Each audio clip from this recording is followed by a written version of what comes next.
I dedicate this recording to those who have taught me with such grace and loved me with such constancy. These are the things which made me. These are the things I call home. These are the things which have filled my heart with song, and I raise them now in homage.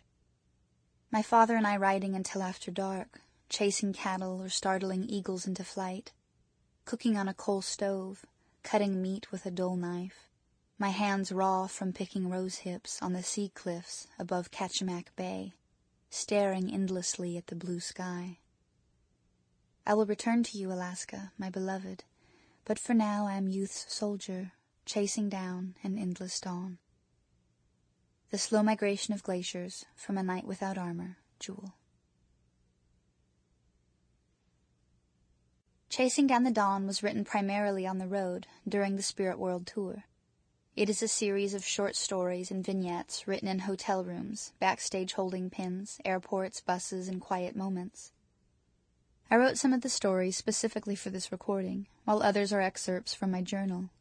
They all reflect observations and feelings about the life I've come from and the life I find myself in now.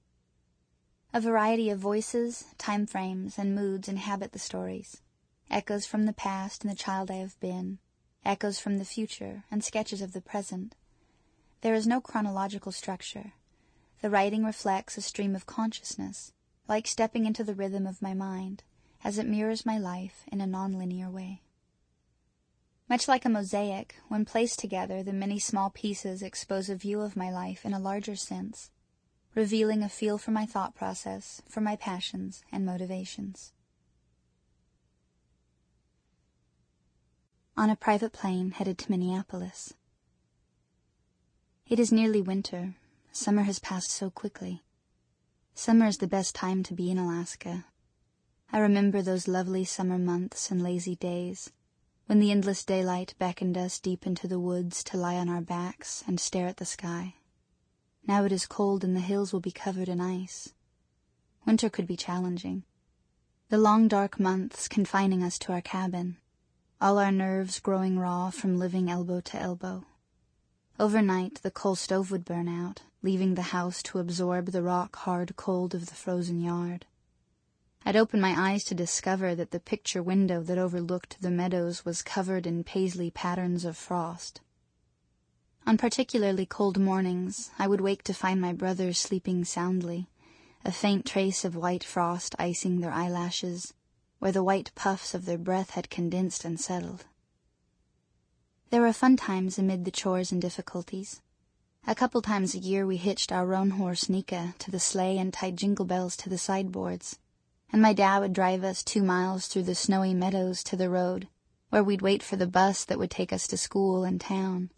We were the only kids, except for the Rainwaters, maybe, who got driven to school in a jingle sleigh. The music of the bells filled my ears and all the empty valleys. On the way home, my dad would pick us up on the sleigh with toboggans in tow, and he and the boys would make a mile-long toboggan run through meadow after meadow, ducking under the barbed wire fences that separated pastures. I'd get to drive the horse and sleigh the whole way home in the dwindling daylight while the others enjoyed sledding. Or if my dad drove, I would straddle the leather harnesses and ride Nika bareback, nothing between me and the frosty tundra. The mountains white with their glaciers spreading like frozen wings, the tall spruce trees covered in sugar, the meadows and mute fields cross-hatched with neat trails that the cows and horses followed religiously to waterholes. The bay was beautiful but eerie in the winter, so gray and smooth it looked like glass that would cut you just for looking at it. Sometimes it looked still and treacherous, yet at others wind-blown and white-capped. Gazing at it chilled me to the bone. But here I am daydreaming. There is a storm outside. I can see it through the airplane windows.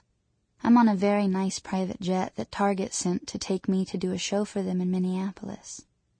We are traveling at Mach 0.9, which is the closest to breaking the sound barrier private aircraft can go, or some such thing. It's all very surreal. No one back home would believe it. From the cockpit, the captain just informed me that we are 8 miles above Colorado. 8 miles. There are flashes of lightning below. He has dimmed the cabin lights so I can better see the explosion of lights burst upward through the dense Sample complete. Ready to continue?